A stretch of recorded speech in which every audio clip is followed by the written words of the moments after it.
Assalamualaikum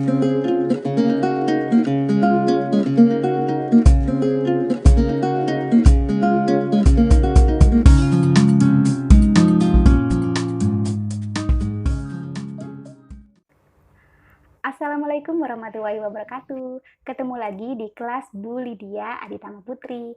Nah, ini adalah pertemuan ke-7 kita, mata kuliah konsep kebidanan. Yaitu hari ini kita akan membahas tentang teori atau model dalam asuhan kebidanan. Sebelum kita mengetahui berbagai macam teori asuhan kebidanan, kita jabarkan dulu apa sih pengertian dari teori. Jadi, teori ini didefinisikan sebagai penjelasan dari suatu kejadian dan fenomena.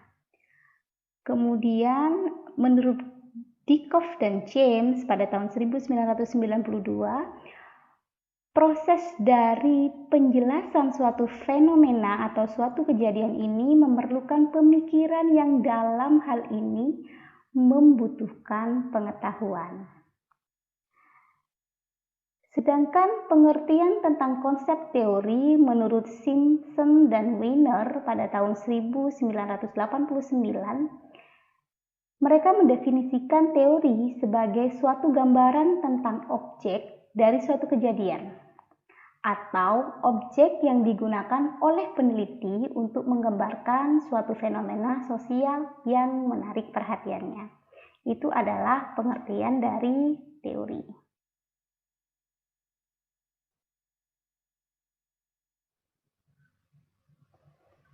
Nah, ada berbagai macam teori atau model dalam asuhan kebidanan yang dikemukakan oleh para tokoh terkenal. Nah, yang terkenal ini ada sekitar 5 tokoh yang mengemukakan tentang teori dalam asuhan kebidanan atau disebut juga dengan model dalam asuhan kebidanan. Kita akan bahas satu persatu sebagai berikut. Baik, teori atau model asuhan kebidanan yang pertama adalah model asuhan kebidanan yang dikemukakan oleh Reva Rubin. Nah, teori ini menekankan pada pencapaian peran sebagai ibu, yaitu bagaimana untuk mencapai peran seorang wanita memerlukan proses belajar melalui serangkaian aktivitas atau latihan. Apalagi ini untuk ibu-ibu muda yang baru mempunyai anak. Nah, ini adalah suatu proses pencapaian bagaimana seorang wanita menjadi seorang ibu. Sehingga dengan demikian, maka seorang wanita, terutama calon ibu, bisa mempelajari peran yang akan dialaminya kelak sehingga ia mampu beradaptasi dengan perubahan-perubahan yang terjadi, khususnya perubahan psikologis dalam kehamilan dan setelah persalinan.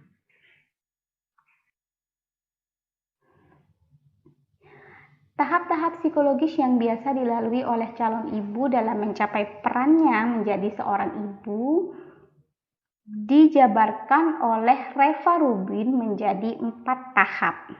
Yang pertama adalah anticipatory stage, di mana pada tahap ini seorang ibu mulai melakukan latihan peran dan memerlukan interaksi dengan anak yang lain.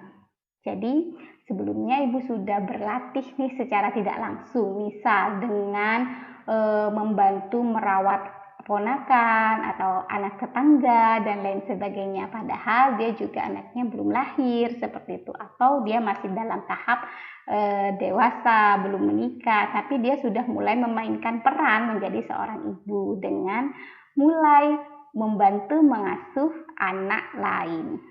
Itu adalah tahap anticipatory stage. Kemudian yang kedua adalah honeymoon stage. Nah, pada tahap ini, ibu sudah memahami sepenuhnya nih peran dasar yang akan dijalaninya. Oh, menjadi seorang ibu itu seperti ini, begitu. Dan pada tahap ini, ibu memerlukan bantuan dari anggota keluarga yang lain.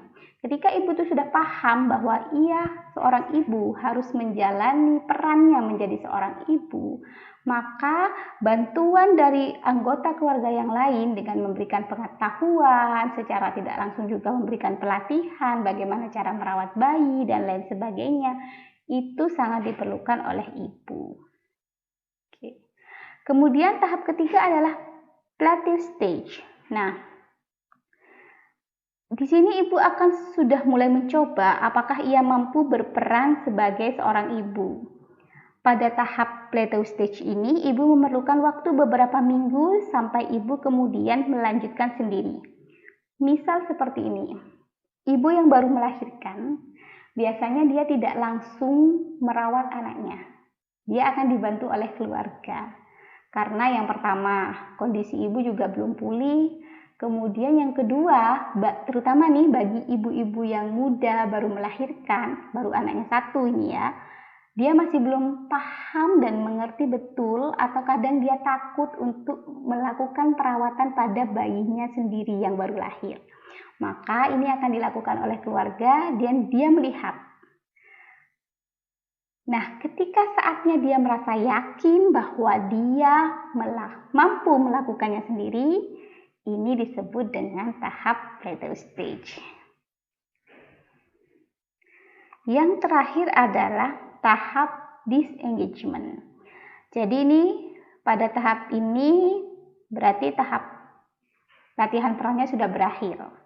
Jadi ibu sudah mulai merawat bayinya sendiri, mulai melakukan latihan-latihan dengan secara real bahwa dia memang merawat anaknya sendiri.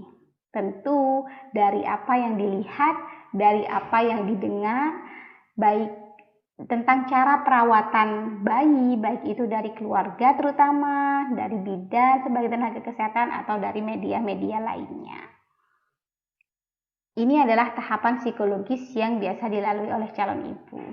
Nanti di saat tahap disengagement ini, ibu akan menemukan pola kemudian bagaimana cara khusus dia untuk merawat bayinya. Dia akan menyaring semua informasi, kemudian dia akan terapkan kepada bayinya, mana yang menurut dia yang terbaik, seperti itu. Baik, kemudian selanjutnya, ini adalah beberapa tahapan aktivitas penting sebelum menjadi seorang ibu. Dijabarkan 3 tahapan aktivitas oleh Reva Rubin. Yang pertama adalah taking on. Pada tahap ini disebut juga tahap meniru. Jadi seorang ibu dalam mencapai perannya akan memulainya dengan meniru atau melakukan peran seorang ibu. Jadi dia juga termasuk meniru bagaimana ibunya dia. Artinya misalnya neneknya si bayi melakukan perawatan bayi. Dia meniru bidan yang memberikan pengetahuan kepadanya bagaimana cara merawat bayi.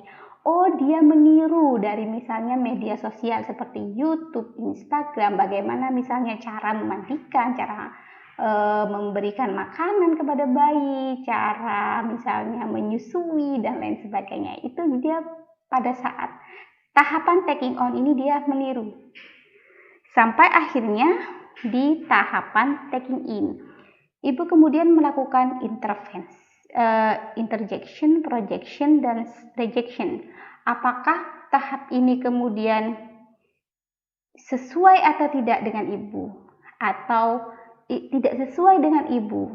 Sehingga akhirnya ketika dia melakukan perawatan kepada bayi, dia akan melakukan perawatannya sesuai dengan keinginannya, sesuai dengan kenyamanan dia. Jadi dia mencari segala informasi yang ada untuk merawat bayinya sesuai dengan keinginannya, sekali lagi, atau sesuai dengan kenyamanannya dia dan yang menurut dia terbaik. Kemudian yang terakhir adalah tahapan letting go. Jadi wanita pada tahap letting go ini mengingat kembali proses dan aktivitas yang sudah dilakukannya. Pada tahap ini seseorang akan meninggalkan perannya di masa lalu. Jadi misalnya segala kesalahan di masa lalu ketika dia melakukan perawatan pada bayi, atau kesalahan masa lalu ketika dia mendapatkan pengetahuan dari keluarganya yang kurang, itu akan ditinggalkan karena dia sudah menemukan model asuhan atau model bagaimana cara merawat bayinya yang terbaik menurut versinya dia. Itu ya.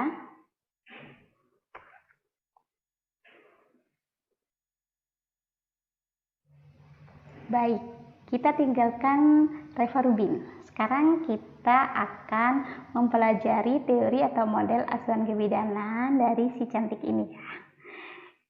Ini adalah Ramona T. Mercer. Beliau membahas tentang stres antepartum.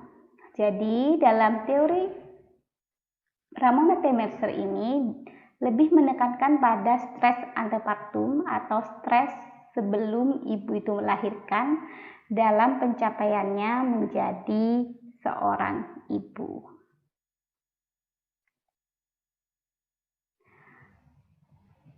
Nah, teori dari Ramona T. Mercer ini dibagi ke dalam dua pokok bahasan. Yang pertama adalah tentang efek stres antepartum atau efek stres sebelum persalinan yang merupakan komplikasi dari resiko kehamilan dan pengalaman negatif dari hidup seorang wanita. Jadi stres antepartum ini merupakan akibat dari resiko kehamilan yang dialami ibu dan juga bagaimana pengalaman negatif dia ketika dia akan melahirkan. Sehingga ketika melakukan asuhan kebidanan, maka tujuannya adalah memberikan dukungan selama hamil untuk mengurangi ketidakpercayaan ibu dalam menghadapi persalinan. Nah, dalam penelitian yang dilakukan Ramona T. Mercer ini menunjukkan ada 6 faktor yang berhubungan dengan status kesehatan ibu.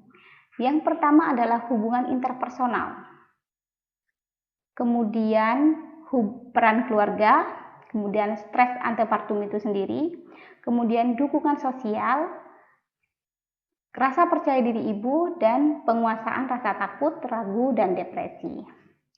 Kemudian pokok bahasan yang kedua adalah pencapaian peran ibu. Jadi ketika menjadi seorang ibu berarti dia memperoleh identitas baru yang membutuhkan pemikiran identitas baru, yang membutuhkan pemikiran dan penguraian yang lengkap tentang diri sendiri. Jadi peran ibu dicapai dalam kurun waktu tertentu, di mana ibu menjadi dekat dengan bayinya, termasuk peran dalam mengekspresikan kepuasan dan penghargaan. Mercer menegaskan bahwa umur, kemudian tingkat pendidikan, status perkawinan, status ekonomi adalah faktor-faktor yang sangat berpengaruh dalam pencapaian peran sebagai ibu. Menurut Mercer, ada 4 tahapan dalam melaksanakan peran wanita untuk menjadi seorang ibu. Apa saja sih itu? Yang pertama adalah antisipatory. Jadi ini adalah tahap ketika wanita itu belum menjadi seorang ibu. Jadi wanita ini mulai melakukan penyesuaian sosial dan psikologis dengan cara mempelajari segala sesuatu yang dibutuhkan untuk menjadi seorang ibu. Jadi dia bisa melakukan berbagai hal untuk bisa belajar menjadi seorang ibu, mencari pengetahuan, literatur, mempraktikkan caranya seperti itu melalui berbagai media. Misal dia menggunakan media elektronik seperti YouTube, Instagram, atau juga searching Google tentang parenting atau tentang bagaimana menjadi seorang ibu.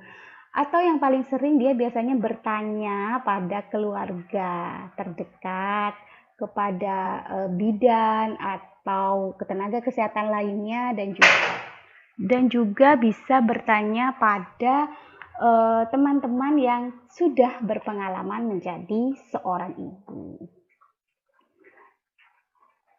Ini adalah tahap antisipatori maksud saya. Nah, Yang kedua, ini adalah tahap formal, di mana ini adalah masa saat wanita memasuki peran ibu yang sebenarnya.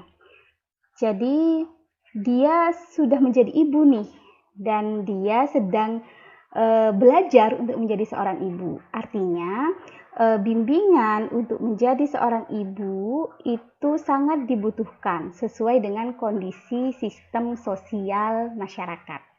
Jadi ibu ini sudah mulai mempelajari nih secara langsung bagaimana menjadi seorang ibu melalui anaknya sendiri. Jadi anaknya sudah mulai lahir dan maksud saya anaknya sudah lahir dan ibu tersebut kemudian belajar bagaimana cara merawat anaknya. Balik lagi, dia mempelajari dari berbagai hal, mulai dari melalui internet, kemudian melalui keluarga, melalui tenaga kesehatan, dan lain sebagainya. Kemudian memasuki tahap ketiga, ketika ibu sudah belajar melakukan praktik menjadi seorang ibu, maka tahap informal ini adalah di mana wanita telah mampu menemukan jalan yang unik dalam melaksanakan perannya menjadi seorang ibu. Dia sudah melakukan perawatan bayi nih dari berbagai macam sumber, misal dari internet dan lain sebagainya. Kemudian dia menemukan polanya, jalannya. Oh, ternyata ternyata cara memandikan bayi yang lebih baik yang ini, lebih nyaman yang ini, saya lebih enjoy, saya lebih bisa melakukan dengan cara yang ini, seperti itu. Oh, misalnya cara menyusui yang benar itu seperti ini, kayak gitu ya. Jadi saya merasa nyaman dengan seperti ini dan lain sebagainya. Nah, dari tahapan informal ini ibu sudah mulai tahu bagaimana cara merawat anaknya sesuai dengan keinginannya, sesuai dengan kenyamanannya dan apa yang menurut dia baik. Kemudian tahap selanjutnya adalah tahap personal, di mana ini merupakan peran terakhir, yaitu wanita telah mahir melakukan perannya sebagai seorang ibu. Tadi sudah mulai menemukan pola ya atau cara. Akhirnya si ibu sekarang sudah mahir menjalankan perannya menjadi seorang ibu. Biasanya nih kalau sudah mahir begini, dia akan secara percaya diri untuk membagikan pengalamannya, membagikan sesuatu hal yang menurut dia benar, sesuatu hal yang selama ini dia lakukan dan dia pelajari dalam melakukan perannya menjadi seorang ibu untuk merawat anaknya. Itu adalah 4 tahapan dalam melaksanakan peran ibu menurut Ramona T. Mercer. Baik, sekarang kita mulai masuk pada teori atau model asuhan kebidanan yang ketiga, yaitu yang diperkenalkan oleh Ella Joy Lehman. Jadi, apa sih yang dikemukakan oleh Ella Joy dalam model asuhan kebidanannya? Teori dari Ella Joy Lehman ini menginginkan agar bidan dapat melihat semua aspek praktik kebidanan dalam memberikan asuhan pada wanita hamil dan pertolongan pada persalinan, serta menjelaskan perbedaan antara pengalaman seorang wanita dengan kemampuan bidan untuk mengaplikasikan konsep kebidanan dalam praktik yang dilakukan.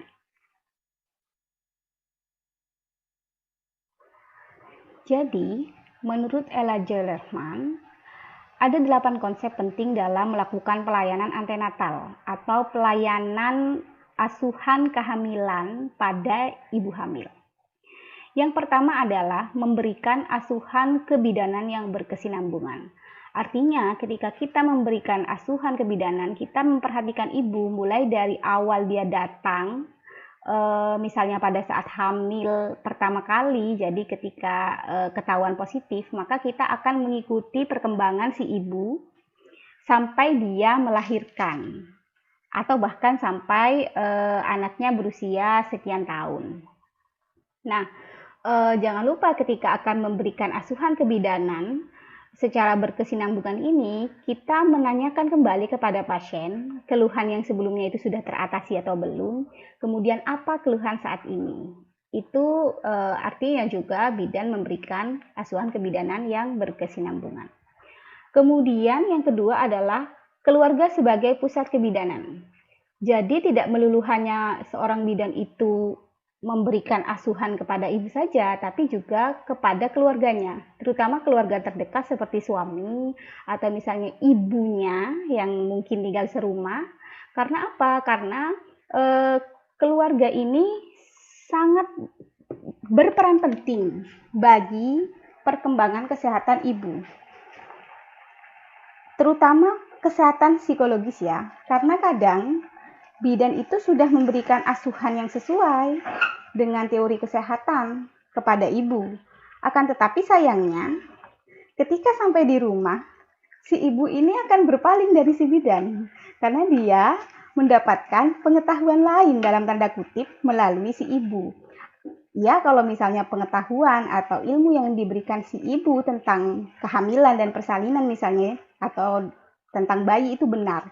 Tapi kadang-kadang nih, keluarga itu memberikan pengetahuan atau asumsi kepada ibu itu tentang kesehatan, kadang nggak benar. Jadi mitos-mitos yang tentang kesehatan itu dia kasih cekok ke si ibu. Akhirnya si ibu malah lebih percaya atau terpaksa percaya kepada mitos-mitos itu. Maka dari itu, bidan harus juga menanyakan seperti apa mitos di keluarga.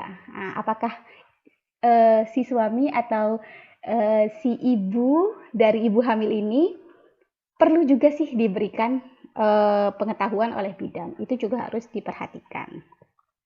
Kemudian, yang ketiga adalah pendidikan dan konseling merupakan bagian dari asuhan.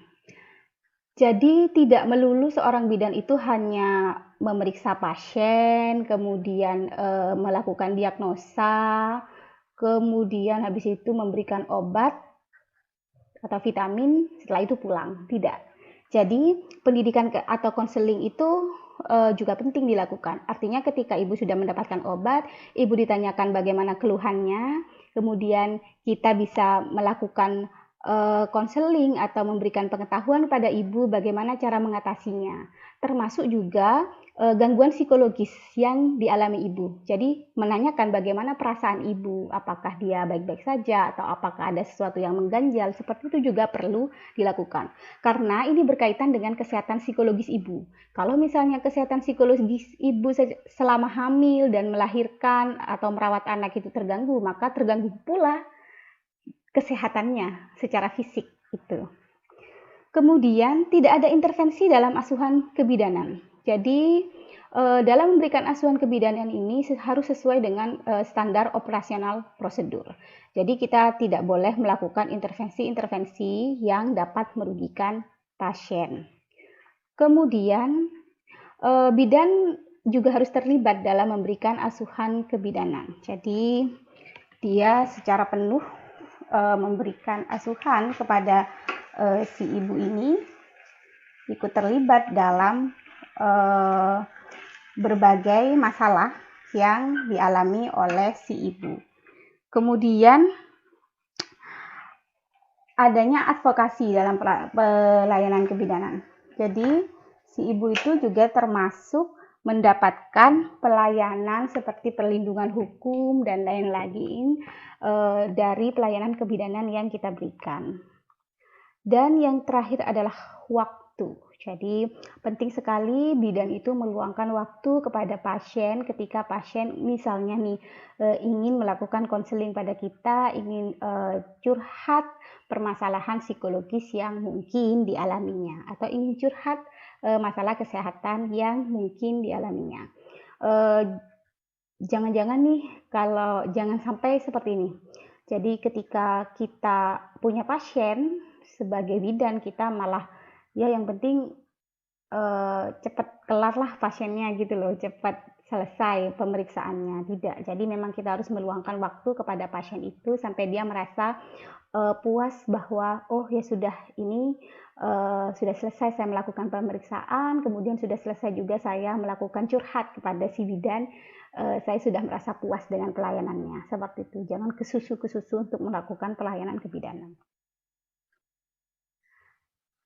Selanjutnya, model asuhan kebidanan yang dikembangkan oleh Ernestine Wijnbach.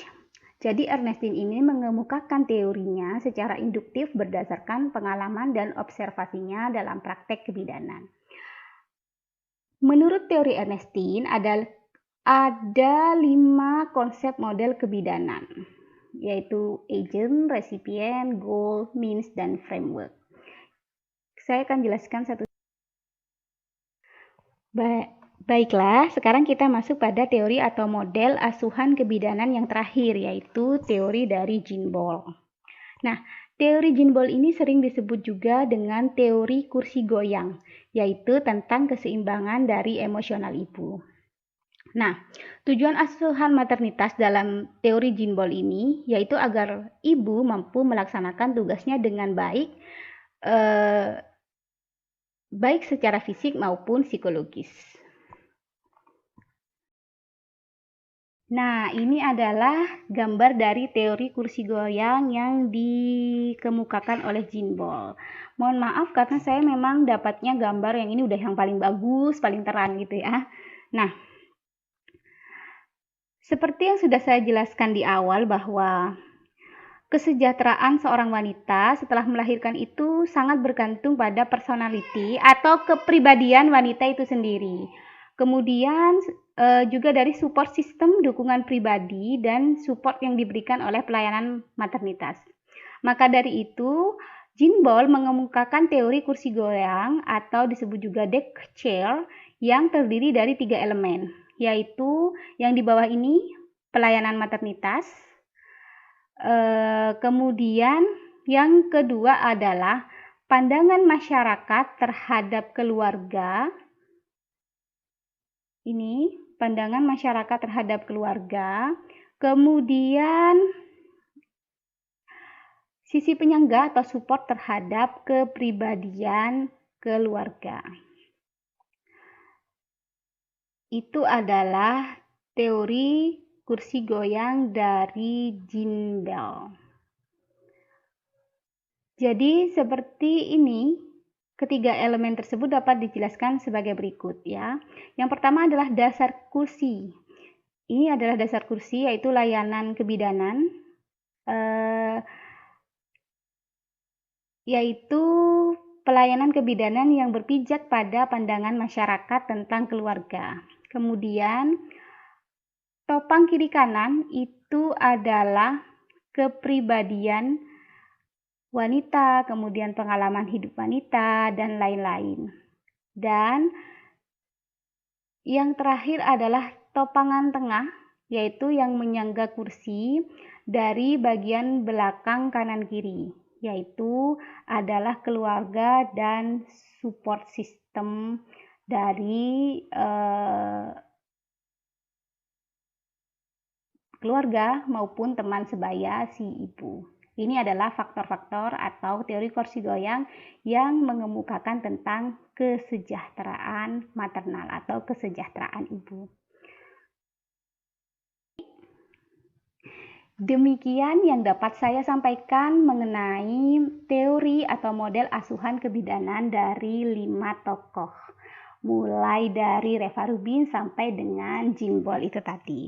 Nah, saya pribadi mohon maaf kalau misalnya penjelasan dari saya masih ada yang kurang baik menurut kalian. Kalau misalnya ada pertanyaan, monggo silahkan langsung ketik di kolom komentar.